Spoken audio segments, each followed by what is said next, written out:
Hey everybody! Welcome to another episode of Who's an Anime? With your host Steve and Colin. This week, it's our 145th episode. Yep. Coincidentally, this year will be the 145th anniversary of the Great Tay Bridge Disaster of Dundee. I'm not gonna lie, there was a part of me when we discussed that off mic or off recording that I thought there's a chance Colin might not bring that up at the start of the next episode. I think I just like coerced myself. It's like, no, Colin probably won't say that, but then you did. So I did. It is it's a piece of local history. yeah, it's a piece of local history. Did I ever tell you about when I was on my honeymoon that there's one night I just couldn't sleep because I never can sleep when I'm away, and I turned on the TV and I ended up watching a documentary about the Fourth Road Bridge in Italian. All right. It's like, oh, cool. I crossed that bridge quite a lot over the last 6 months or so. Yeah. Yeah. Same builder, Quite I think. something. I think it's the same person. No. Oh, really? Was it? No, not the same person, because I feel the other one's more recent. No, the Tail Rail Bridge was built after Dundee's bridge, I think. Fourth Road Bridge. Oh, the road bridge. Yeah, the road bridge. Oh, maybe it's the rail bridge. Actually, no, it's the rail bridge. Yeah. Rail bridge. Yeah, it's the rail bridge. I think 1882, so that's when construction was started, and it opened in 1890. Yeah. So I think it was same person. Engineer. The Tay Bridge opened in 1966. I think it's the road bridge. Yes. Yeah. I'm just trying to find out who did it, who's responsible for the rail bridge. For both. Oh. Thomas Butch is a much better name. Mm-hmm. Yep, same dude. See? That one didn't collapse though. No, that was a more substantial. I think you learn from his mistakes. And different Yeah. I believe that the crux of the documentary that I was watching was that they basically paint it all year round, and they get to the end of it, and then they basically start back at the other end and start painting again. More or less, yeah. I mean, it's under like constant maintenance, basically. Yeah, yes. Like it's that thing's gonna rust up real good. Yeah, it's good iron bridge. Made from girders. Bad pun. We should move on to what we're talking about, because we're back here talking about Erased. Which again. Once again should do at the last 2 minutes of the conversation. Yes, as we will remind you every time we start an episode now, just forget we said anything until now. Yeah. Because this is going to happen. But we are here today to talk about episodes 5 and 6. The first episode called Getaway. Now, the last episode, we were stuck with the cliffhanger where Satoru felt he had been successful in stopping Kaio's abduction or disappearance and murder. However, having felt his success, he then went to school the day after his birthday and her birthday to find out that she had in fact not turned up for school. Yes. And that is where we are now. Yes. So he's like, oh no, and I no, can't be doing all that. No. And then I think he just goes, yeah, oh shit, I didn't change it then. And no, he goes into like a massive depression and he takes time off school because he's like, I just can't deal with this. And of course, we should remind ourselves here that this is not a story about just a thing that has taken place in just 1988. This is a guy in the future who is now in the body of his 11-year-old self, or now 11-year-old self. And we're at the point where his revivals, is it revivals he calls them? Yeah. He hasn't returned from this one yet. He's still here. Yeah. And he's just growing ever increasingly more frustrated about like how he could have done more. He should have been able to fix this. I think he has this conversation with his mum where he's like, I should have done more. Yeah. And she has the conversation with him that's basically, nah, like, don't blame yourself for this. Yeah. She says something. It's a very poignant thing that I have just horribly regurgitated in my usual dry tone. Yeah. It was something like, don't believe in yourself. Believe in me, who believes in you. Help me, help you, help me, help you. Yeah. That was from Gurren Lagann, by the way.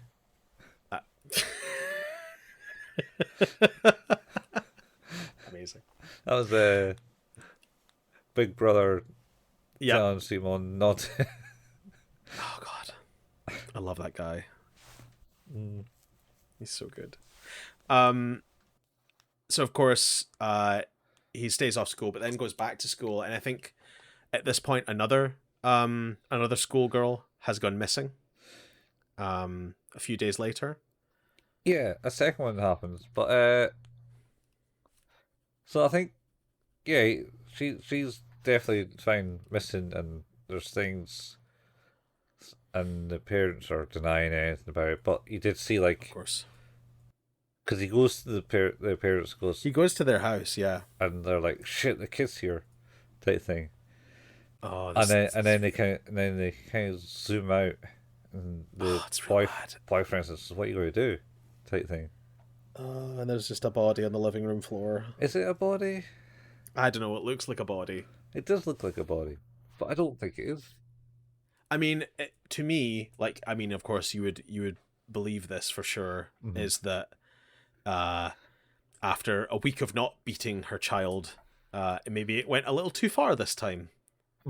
After seeing her daughter come in smiling and happy, she decided to make that not the case. But fair point. Like, as much as there is an element of suspicion on them, and it certainly felt like it was going to be a body. It certainly felt like that was what it was trying to convey, unless, of course, it's just trying to pull the wool over and make it seem like that's the case. Yeah. But I think not long after that, does he not? He sees the mum throwing her shit out. Yeah, with a smile on her face. Which is weird and gross. Well, that's the character they're painting for. That is the character. And I think at that point he is then... What is it happens to him? Does he... Because he wakes up.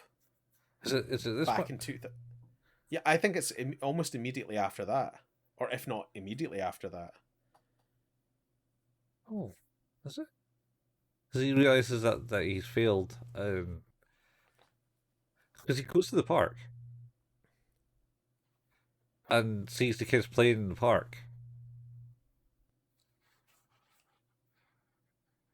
I remember that happening in the future.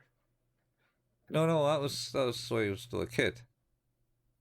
Oh. Because he does do that in the future, but that's a different park.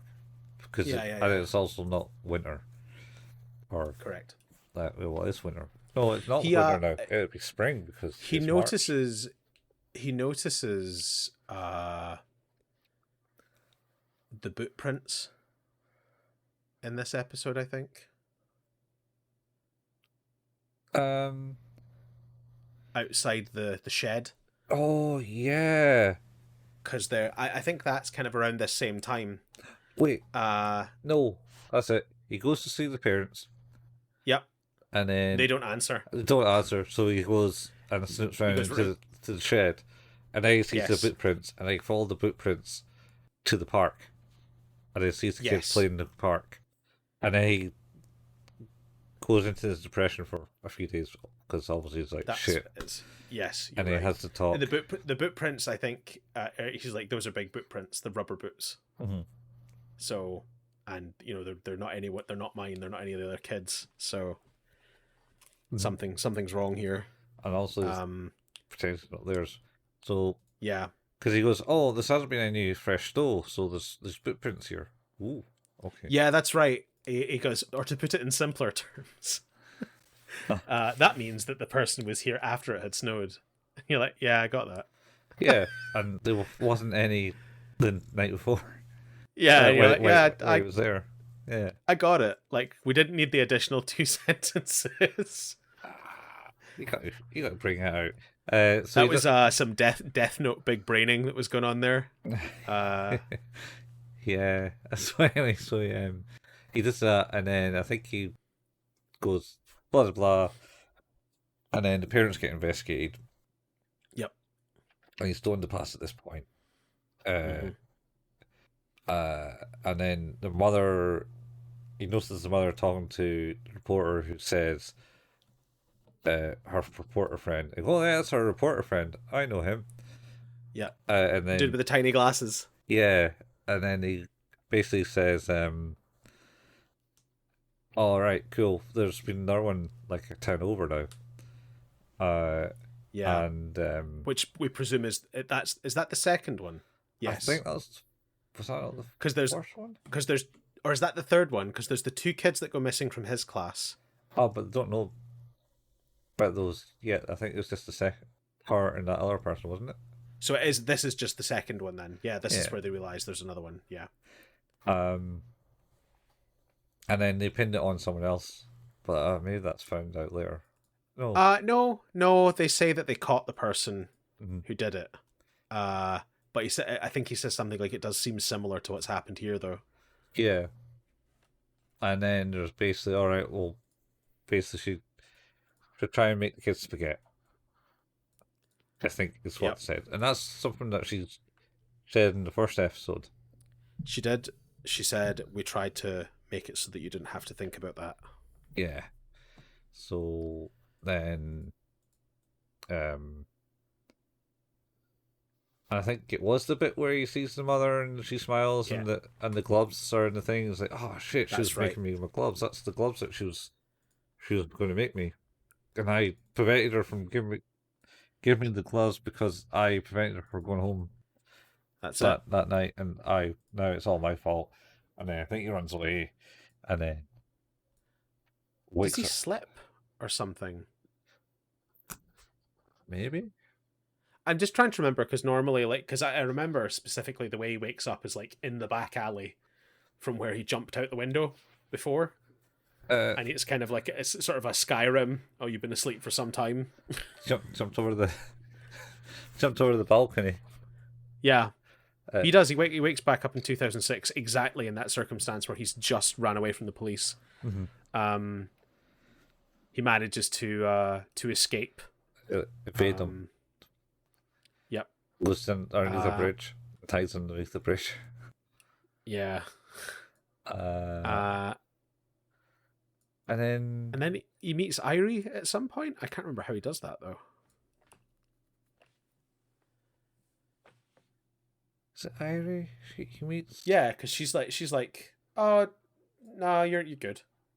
I don't think you did this. Yeah. She ends up inviting him back to her house. No, there's the manager. And the manager's first. Is he? Yeah. Oh, yeah, you're right. He talks to the manager, and then he gets very sus of the manager because he's been really dodgy, and then Eagle looks outside, and the manager's just talking to the police. He's like, oh, time to skip. Yeah, but in the shot, the manager's talking to some dude with a pin. Yes. Does he have Irie's number or something? And he phones her. I can't remember. Either way, basically, she believes him. He meets her again. She believes him to be innocent, and he ends up going to basically crash at hers for a while. And it's at this point, I think, that he finds out that despite the fact he didn't save Kaio, something changed, because he looked at the newspaper, I think from before. Yeah, because he left that it had in all their ages on it. He left it in the store. Yeah, that's right. She picked it up. It's like, oh, she picked it up. Looking at that, and it's like, oh, you've been in trouble before, Mr. Satoru, haven't you? It's like, what? Oh, yeah, you left this. It's like, oh, yeah. Shit. Then it has changed. So he's like pretty happy about that, of course, because it proves that, you know, he was able to make a change, just not the change he'd wanted. Yeah. So the goal of going back was not to allow her to be slightly older when she was murdered. I mean, technically, going back wasn't his goal in the first place. It just happened. No, it just happened. Yeah, the goal once he was there was that. Yeah. So so he meets the manager. Because I think the manager phones him. Or yes. And goes, oh, I believe you're innocent type thing. Come meet me. And the manager phoned him because he'd missed a shift. Yeah. And he's like, but don't worry about it. Yeah. It happens to us all. I didn't know anything about the murder of your parent. Type thing. I didn't know anything about that. Come to my place. He turns on the TV and it's like, murderer at large, and it's like, I think you might know. Very much. So he's all over the news. He looks out the window, and then it's like he's like, yeah, he's upstairs. Yeah, come and get him. Yeah. So he runs away and he meets up with Irie. They have that conversation about the newspaper article. He realizes he can make the changes, and I think then he wakes up the next day in Irie's place, and she's already gone out to work because she's like, I wanted to make it look like my natural day was happening, so don't worry about it. I'm just going to try and make things look as natural as possible. Mm-hmm. So he kind of goes out and investigates. Yeah. Oh, he meets Mary because he jumps out the window, and she's still having delivering pizzas around about there, I believe. That's what it is. And then they drive. That's what it is. He gets on the bike with her. That's right. Yeah. I remember now. So she goes to work, and then she basically says, oh, my parents are usually doing this, so you can get out of the room and do stuff. So he goes out, and then goes investigating all that stuff in the library, I think. Well, there's a question though, right? Mm-hmm. Oh shit, have I just realized something? Maybe. She doesn't live with her parents. No, because there's a whole backstory about that. She lives with her aunt and uncle. Yeah, because her parents are not because her parents are gone, because her dad got arrested. Yeah, okay, fine. It's fine. No. There's backstory that. We'll go into that. I'm working it out. I'm working it out in my head. Because he leaves it and he goes, oh, that's not her name.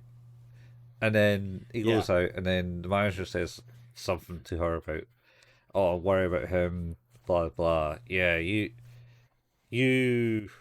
should be okay with her. And I think this is the point where she walks by and sees him talking to the stranger with the pin. Yeah. And then they go back. Oh, because she's got pizzas. She's taking pizzas home for a friend. Yeah, and the manager. He's like, oh, I hope it's maybe it's a girl, because he's a complete pervert. It turns out also. Oh yeah, he's 100%. And then he catches up with her. Oh, you forgot about the special deal here. Oh, that's right. And then of course, it figures out, or she figures out that he's just on to her, basically. Mm-hmm. And that conversation goes well. Yeah, because she says, oh, I hope you do the right thing with him. I want to see him okay, type thing. And then he comes back to the house and gets in, but then you see the manager sneaking around the corner and about to lift up his phone to call someone, and then she snatches it. And then she comes out behind and goes, "Ah, what's that? I thought you wanted to be goodbye." Yep. What's his name? And he's like, Satoru, and he was like, Yep. "Oh yeah, so why are you phoning the police?" And then she snaps the phone. She just hulks his phone in half. I mean, it's a flip phone, and then enough. punches him in the face. Yeah, because he just like punches him in the face, and it's like, Jesus, that's instant dismissal. But never mind. Yep. He's very bloodied. And she's like, anyway, don't say a fucking word. Bye.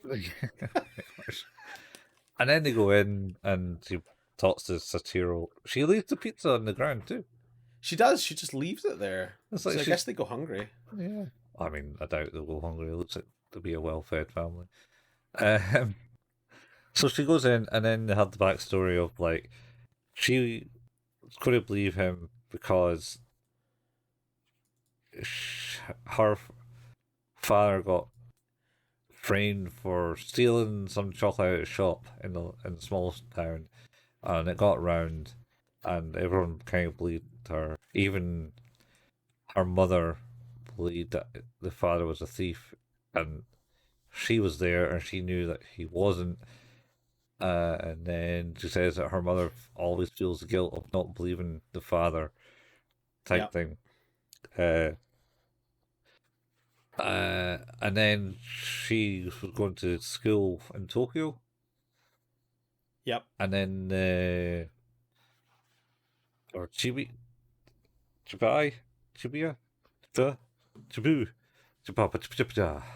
Which one? The place, the district, I think. Shibuya. No, it wasn't Shibuya. Was it? I don't know. It started with a C.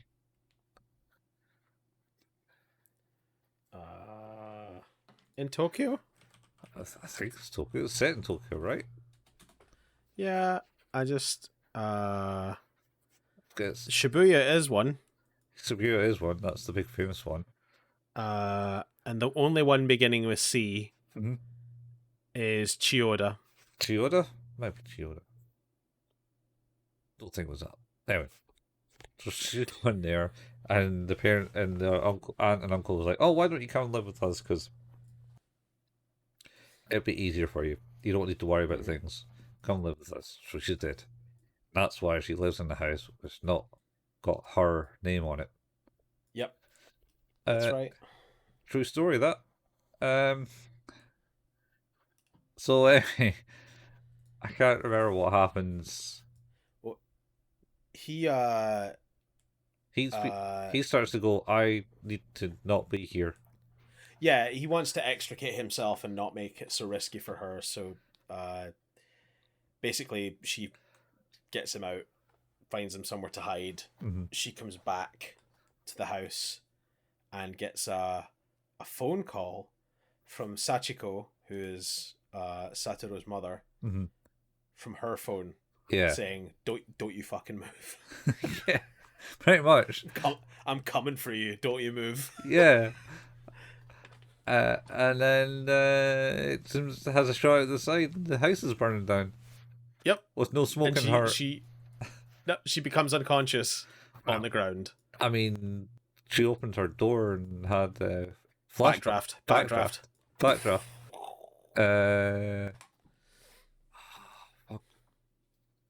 Who's guy in Backdraft? I have not watched Backdraft in years. He was in Iron Man 2. Kurt Russell. Kurt Russell was not in Iron Man 2. Is that not Kurt Russell? Who's that? No, that was Kurt Cobain. Mickey Rourke. Mickey Rourke, sorry. Who was not in Backdraft. Wrong person. Kurt Russell. Kurt Russell, yeah. Of Tokyo. Little China. Big Town, Little China. Big Trouble in Little China. That's... Yeah, we got there. Honeymoon? Is that another one? What one? Honeymoon? I think that's Nicolas Cage. I don't know. What's the one with what's her name? That doesn't help. It doesn't. You're right. Megan Fox. Megan Fox. Like right? as in Transformers, Megan Fox? No, her mother. Is that right? I don't know what you're. I'm so lost. Honeymoon in Vegas is the one I'm thinking of that has Nicolas Cage in it, from 1992.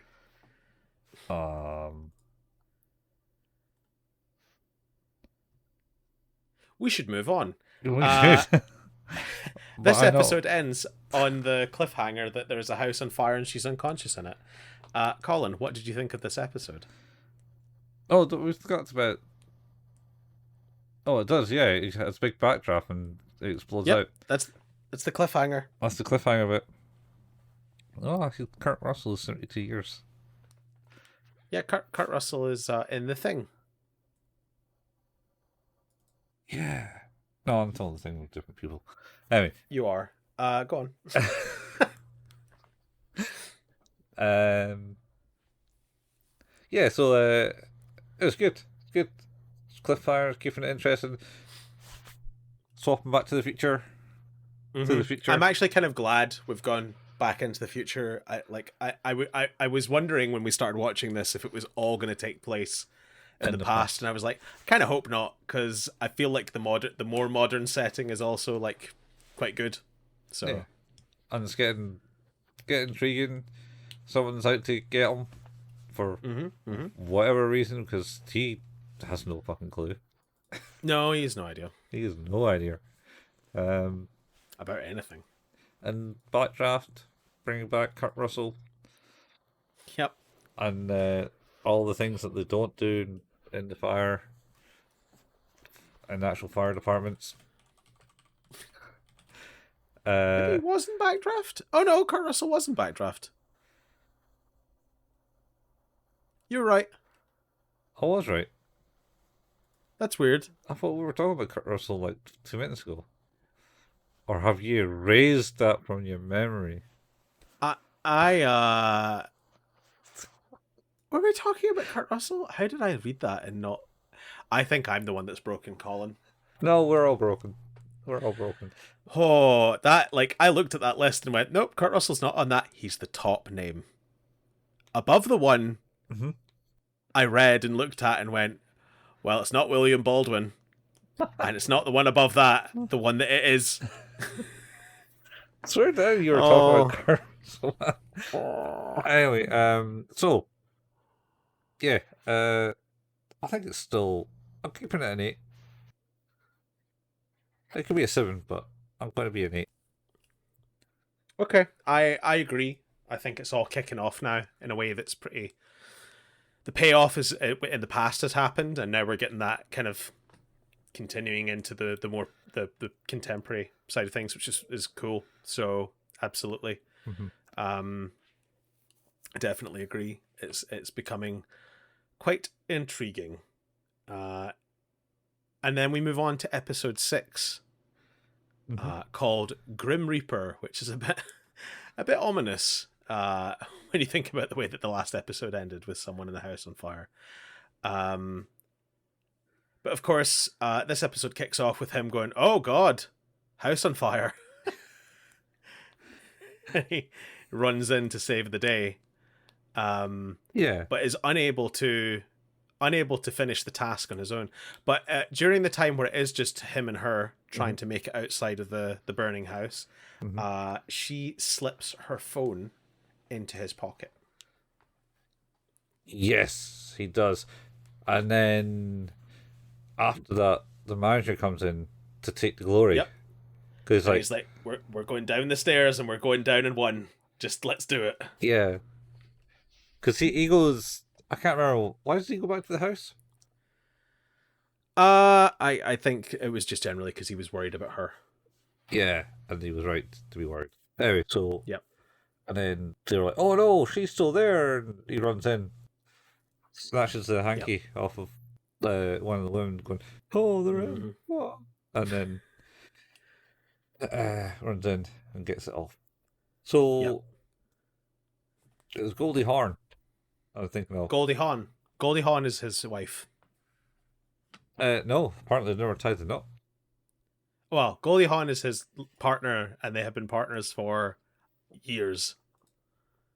Yeah, correct. And they were maybe Overboard. They were also in the movie Christmas Chronicles. Oh God. No. Back to the anime. No more Kurt Russell. Well, that was the movie I was thinking of. Anyway. Okay.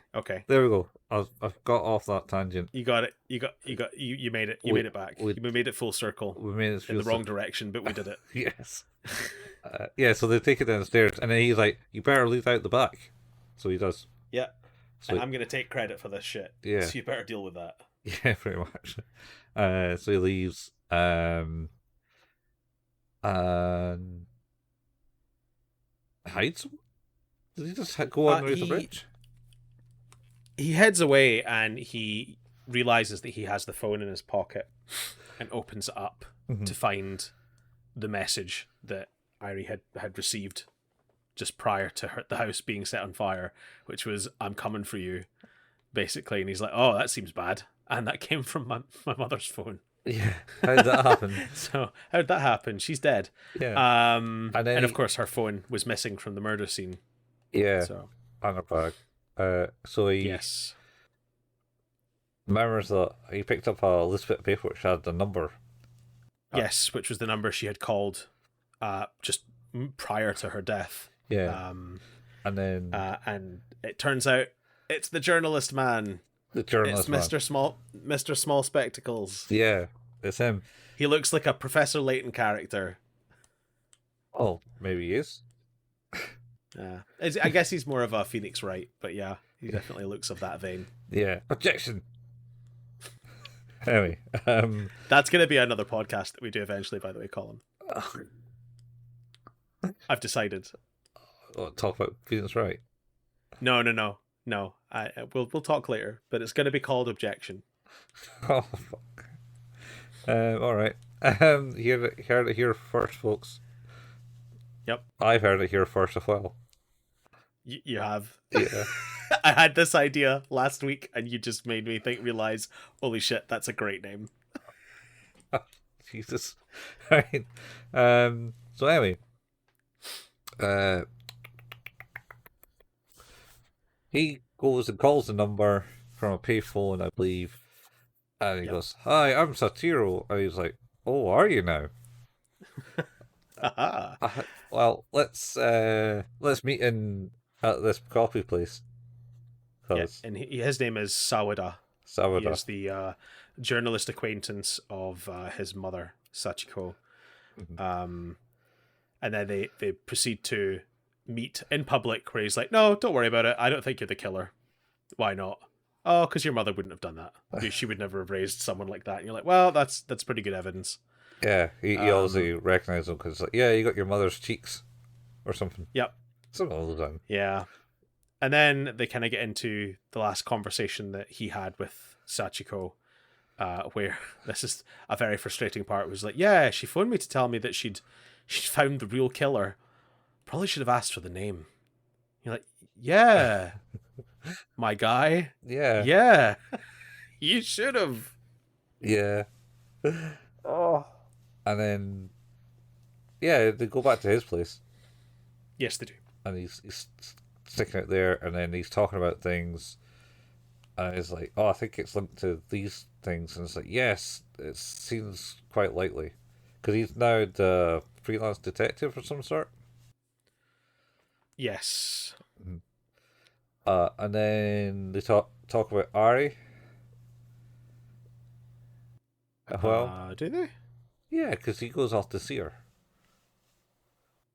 Not Satoru, but the other dude. Sawada. Yeah. Yeah, you're right. Sorry. But he's too late. So, Sachiko, you mean? Sorry. Sachiko. Is that his name? Wait. Who does Sawada go to talk to? The mother? No, he goes to talk. Or the friend? Oh, no. Like, Ari. Okay. In the hospital. But Yes. Not quite right. Not quite yet. Yeah, I was wondering, because at the moment, like, we're still at the part where, like, Sawada's kind of explaining in more detail that the circumstances of Kaio's death and, like,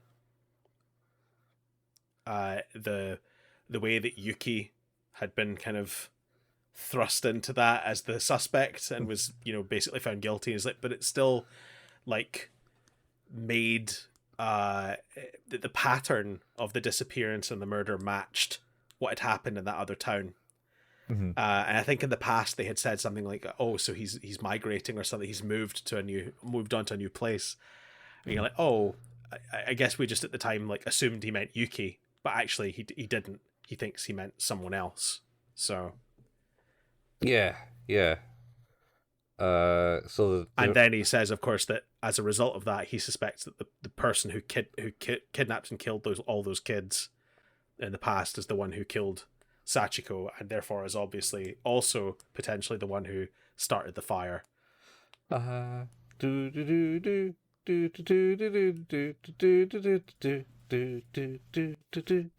you? I'm going to assume we didn't start the fire.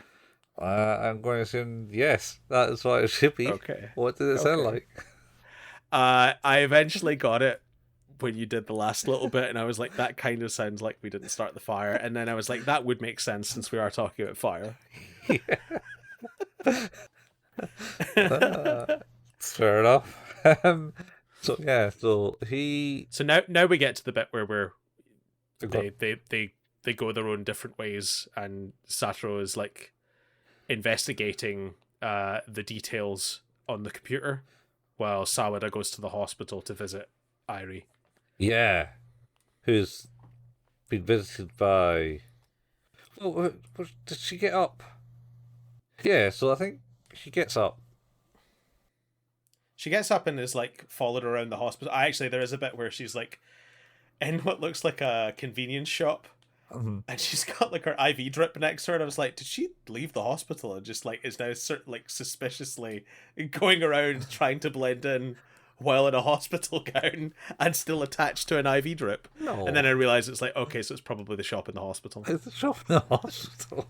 But I was just like looking at fridges going, what is happening? Why is no one calling her out? Because there were other people had the IV drip there. Yeah. But it's just like, this seems really obvious. What's happening? Yeah. I thought she ripped the IV drip out of her arm and then walked into the hallway. Brought it with her anyway. Yeah, she walked into the hallway. Like the first time she gets up, because I think the manager's there and just like, oh yeah, I saved you type thing. Oh, what? I thought Satoru was there. But she never said that. Just me. Or did she, did she go, oh, did I say that out loud? I can't remember. And then she gets, I think he leaves, gets up, and then she sees the two police men stand outside, and they're saying, oh yeah, he's definitely done it type thing. We're going to stitch him up good. And then she goes back to bed, and then I think... Well, he basically pretends he really needs the toilet and runs past the police. Yeah, but there's a moment just before that when he says, I ought to see, what's her name? And then someone touches her on the shoulder. Just after he says that, and turns around and you don't see who it is. Oh. I swear that happened. And then he does the whole, say, oh, I need to use the bathroom. Where's the nearest bathroom?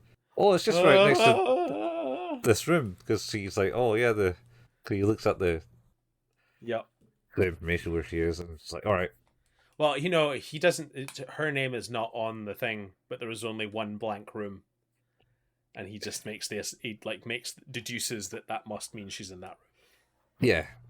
So he goes there, and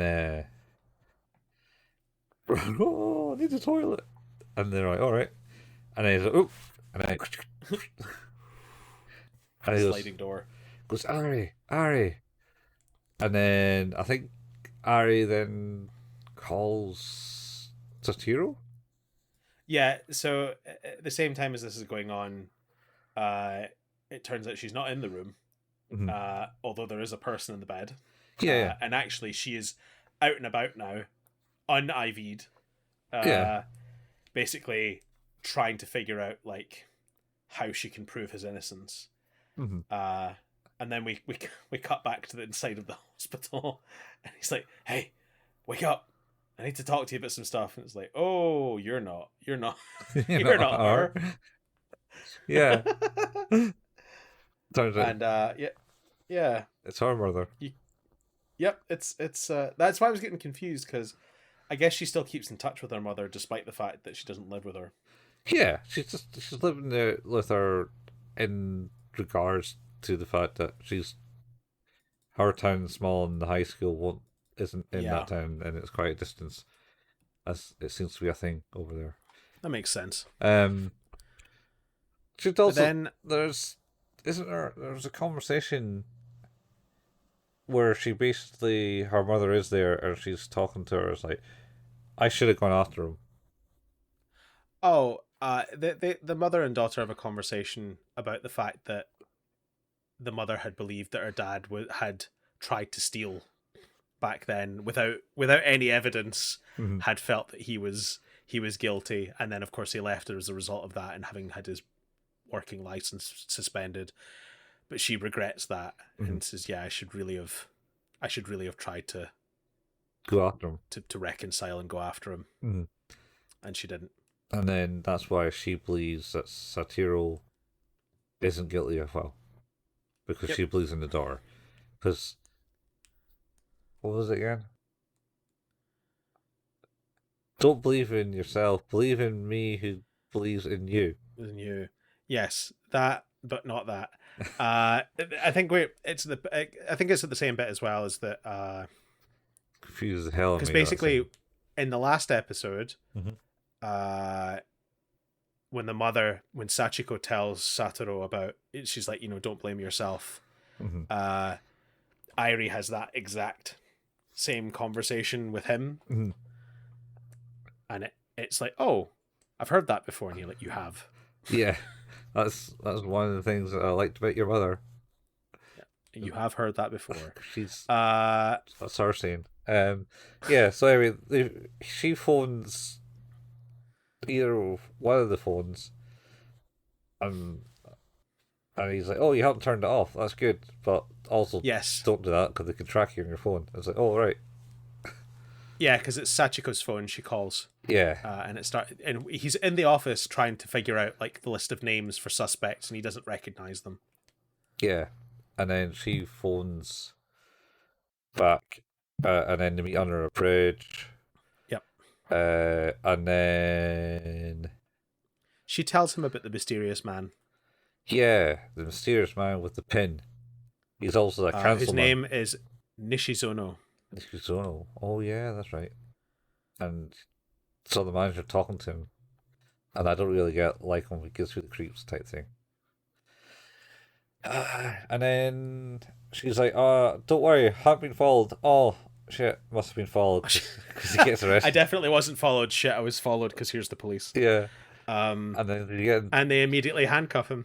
Yeah, he can't get away because he's a murderer. Oh, maybe. No, you know what I mean. Yeah. And then she's like, "No, he didn't do it. He didn't do it." And he's like, "Shit, what did the hero say at this point?" I thought he was gonna flub this up something terrible. And it's what he says is, "Don't believe in yourself. Believe in me, who believes you." The greatest speech in history. He does. He says something that actually sort of like means something to her. Mhm. Like, she feels that it's like, yeah, it's not your fault. Please don't like feel like it's your fault. Yeah, and leave it alone. It's fine. And as he's being carted away by the police, Mhm. he sees the man who he saw outside of his mother's apartment, or outside of his apartment at the time of his mother's death. Did he recognize that though? Yeah, he goes like, "Oh God," and like looks over at him, going, "Oh no, that's a person I've seen." Yeah, I don't know if that's where he recognized him from. Well, I think I know where he recognizes him from. That's a fucking teacher. Oh, is it the teacher? It's the teacher. Is it the teacher? He was a bad egg this whole time. A bad egg. A bad egg. A bad child murdering egg. It seems like he's got some vengeance for the family. Yeah. Oh God. And then there's a blue butterfly. Yes. And then we cut. And then the episode with the drop. Another fucking... Oh, we should have mentioned as well, actually, I don't think we talked about this. Part of the thing I think they discuss under the bridge is the fact that the episode name is Grim Reaper. Oh, yeah. And it was the name of one of the mangas he'd written. Yeah. A story about a Grim Reaper who had caused the death of a child, and as a result tried desperately to undo that, and in undoing it, it caused more and more harm to those around. I would fucking read that, although I guess I am kind of watching it. That's it. To a degree. Maybe this is the whole Grim Reaper show that he was on about. I find it quite interesting because that's fascinating, because he was let go from his job as a manga writer because he didn't put enough of himself into his narrative. But that, it almost sounds like prescience of like, there's going to be a circumstance that you're going to be able to write about that feels a little bit like that soon. Yeah. And here he is, like, there is a death that happens, and his attempts to unpick that and make that not the case only make matters worse. Yeah. Yeah, that's true. So it's quite interesting. It's reflective, and I think, in a cool way. I think Ari said something about it. I can't remember. Something kind of like, wait, why? That seems stupid. Yeah. Are you stupid? Are you stupid? But don't believe in yourself. Believe in me, who believes in you. Yeah. Oh fuck. Yeah. Exactly. I'm gonna get that quote. It's just believe. Don't believe in yourself. Believe you can do great things, but don't succumb. Oh, that's another one. No. Believe in yourself, not in the you who believes in me. Jesus Christ. Oh, is that what that is? I got it completely wrong. I don't know. It's pretty good too. Believe in the me that... No, that's it. Believe in the me that believes in you. Yeah.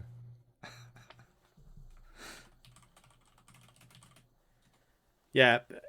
Don't believe in yourself. Believe in me. Believe in the Kamina who believes in you. Yeah. Yeah. Good quote. Kamina was great. Yeah. It's a new movie. I don't know if it's any like, but it's pretty much got the same anime model. Oh, like design. That's interesting. I haven't never watched it, but there's two movies that have been released in English. Oh, that are due to be released. Oh, holy shit. Hang on a minute. Gurren Lagann, the movie, Childhood's End, and Gurren Lagann, the movie, The Lights in the Sky Are Stars, are two Gurren Lagann movies that were released in 2008 and 2009, but are having English releases this year. In fact, one of them is on January 16th, and one of them is on January 23rd. Yeah. That's insane. Yeah. Wow. Well, there you go. I got one of the movies. I have. I think one of the movies came in the Blu-ray box. I have. Yeah, so I just haven't watched it. Yeah, the series and the movie, which is And just the movie, yeah. which was just the movie. The series, the movie was just the series. Yes. But A retelling, so that you didn't have to watch 27 episodes. And higher res and better animation. But you should watch this series because it's very good. Yeah, but the big fight at the end is more mental in the movie. It's so good in the movie. So... I've seen the clip from it. See? It's real good. It's still the one I bought is contain. Oh no, maybe it doesn't have the movie. Maybe I'm wrong. Mine did. It doesn't say it in the product description. That's weird. Anyway, what did you rate this episode, Colin? Still good 8. It's getting a bit higher than 8. The last one was like 8, 7, 8, and this is definitely an 8. Because this is high 8 for me. Like we're getting close to 9 territory again because I'm getting really invested in the story. Yeah, man, it's all coming back. He's jumped to the future, and he's went do, and everyone's getting killed off. Like, and then you find out it's the teacher. I didn't think you saw enough of his face to realize it was the teacher. I think it looked like the teacher. I don't know if it's the teacher. It certainly fucking looks like the teacher. 18 years older teacher. Yeah. If only I looked the same as I did 18 years ago. I got all this grey in my beard. I too have grey in my beard on this side. This side only. No, you got some on this side. Have I got on this side? Okay, I just want it to match up. That's really all I'm looking for. Going for you can go for Ra'al Ghul look. Ra'al Ghul? From Batman. Ra's al Ghul. Yeah.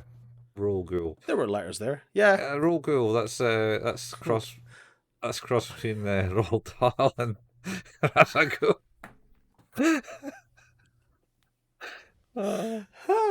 The big fucking ghoul. Yeah, as far as I know, he didn't have a Lazarus pit, Roald Dahl, but he's taking Ghoul and the Giant Peach. Ghoul's Marvelous Medicine. I'll stop. Anyway, ghouls. The ghouls. Fantastic Ghoul.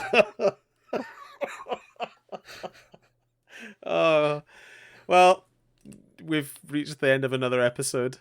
We'll be back next week to talk about episodes 7 and 8 of Erased. We're still continuing with this series.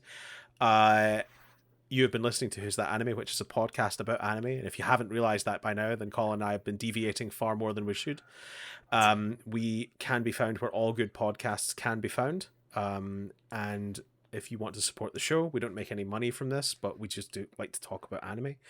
If you want to support us, then leaving a review for the podcast would be amazing. If you have already done that or can't, another great way to support us is just to tell a friend about the show.